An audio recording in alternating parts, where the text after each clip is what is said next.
Hi everyone, today we're going to help you improve on Rainbow Six Siege by looking at the external locations and hatches on the border map. We'll cover the lines of sight and how they can be used, and hopefully help you get more kills. All this coming right up.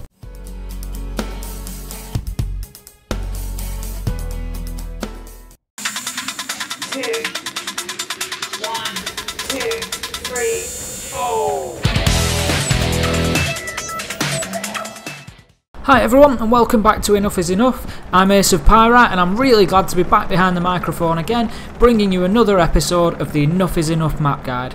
Today we're taking a look at the border map and we're going to box this one off by looking at the externals and hatches, and that's going to just set us up nicely ready for the Blood Orchid launch on the 5th of September. So heading up first, we're looking at West Tower for these external locations and opportunities. With Glaz's thermal scope there, we can see X all the way back in server room, and then he's just going to move forward and see the sort of angle that we could get on people in exit hallway, sort of transitioning through into ventilation there. Now, another popular location is obviously the armoury lockers, which involves the security room being held quite often as well. So from here we can get a good view in.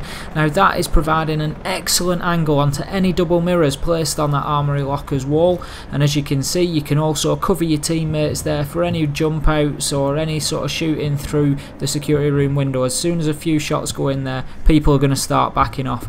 But my main tip for this location has got to be managing that double mirror location. Nobody ever looks as far out as the tower, and it comes as a real surprise when those headshots start flying in through the open mirror. So we're going to start moving around the building now. We'll head in a clockwise direction, so we're heading through the West Road area, and we're going to take a look at this bus here on the right. If you don't know, there's a set of ladders there that lead up onto the top, and then that's going to allow us to jump up onto this little sort of bridge here above vehicle customs. Now this is a really popular Pro League location. If you've watched any Pro League on Border, I'm sure you've seen this one. It looks into Archives, which is a bomb location, so you can get a plant in there as well. As you can see, some really good angles there, and also you've got a lot of cover from them air conditioning units as well.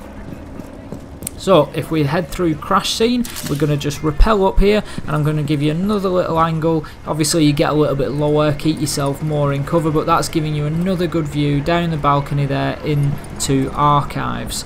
As I say with rappelling, just keep your head down, keep yourself low, and then off to your left you've got a view. It comes out at the top of East Stairs, and the door, that sort of area is really heavily guarded generally because it's covering two balconies and two potential entrances, so another good one to get up there and just hold that down and allow your teammates those options for rotation. Continuing round the building, we are heading through pedestrian customs now, and we're going to come round to the detention area. You'll have to excuse me, my Elgato cut the screen off there. I've not gone mad or anything. I couldn't see where I was going. But if we head back out to the CCTV mast that's right in the back corner, it's just giving you as much distance as you can get and even a little bit of cover, but it's going to allow you to see into detention once that wall is blown. I don't always cover locations that require a wall to be blown, but that area for a bomb location in sort of supply room or customs, that area is very, very popular, so definitely worth doing, and you're going to get some picks in there. As you can see, you cover all that corridor and right through into customs. So if we head up now, we're going to head up onto the rooftop now, which is an area of border not often used too much. I'll be honest, I can't think of a single time I've been killed from up here. Now the view isn't amazing, but what I am going to point out for you here is from this area that's sort of been blown out in the top of the building, you've got a good view covering some of the main hallway upstairs, but also you can cut off that rotation by covering East Stairs. So as you're going to see, X is going to move across here as if he was rotating and trying to maybe flank, get up them stairs, and you can see you're going to get an easy pick there as people try to move in and get that flank.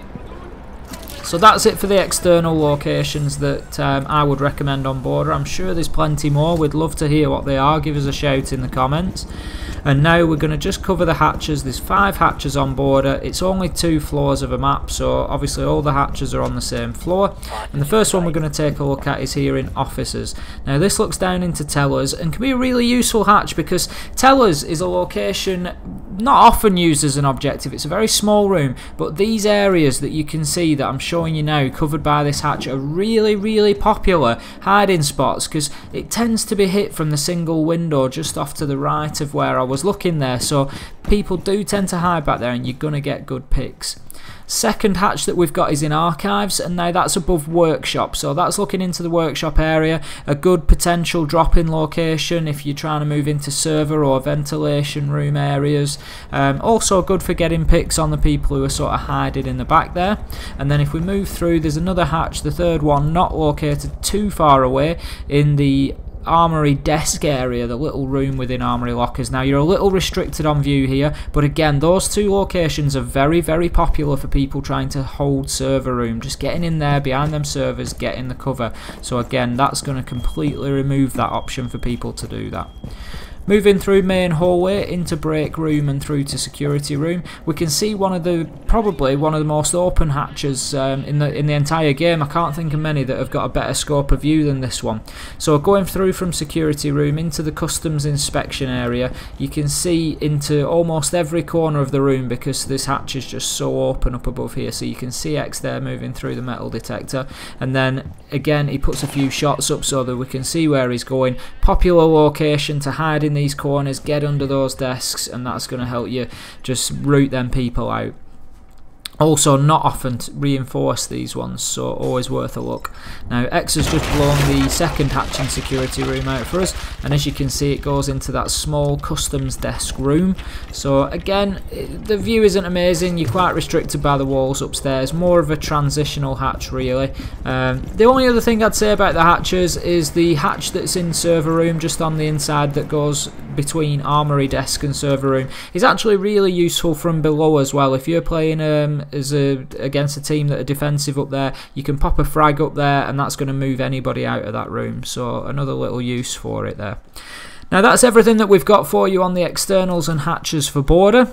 As I've said, this is the last map for Border, sorry, the last video for the Border map, so what we're doing is wrapping that up and we're getting ready for Blood Orchid launching. We're looking at just less than a week now, we're down to about 5 days, and I'm really excited to see it. There's a lot of good feedback coming out of the technical test server about the lighting, the new maps and many other things, so get ready for plenty of content coming from Enough Is Enough. I know that we've changed our focus a little bit recently and we've just trying to be giving a little bit of information for those new subscribers, a bit of a feeling for what we're going to be doing and how we're going to sort of start ramping up the information level that we're giving. Hopefully you've enjoyed the video and seen something that's going to be of use. If you haven't already, please hit like, please hit subscribe, and then you're going to get the notifications as soon as those Blood Orchid videos start going live.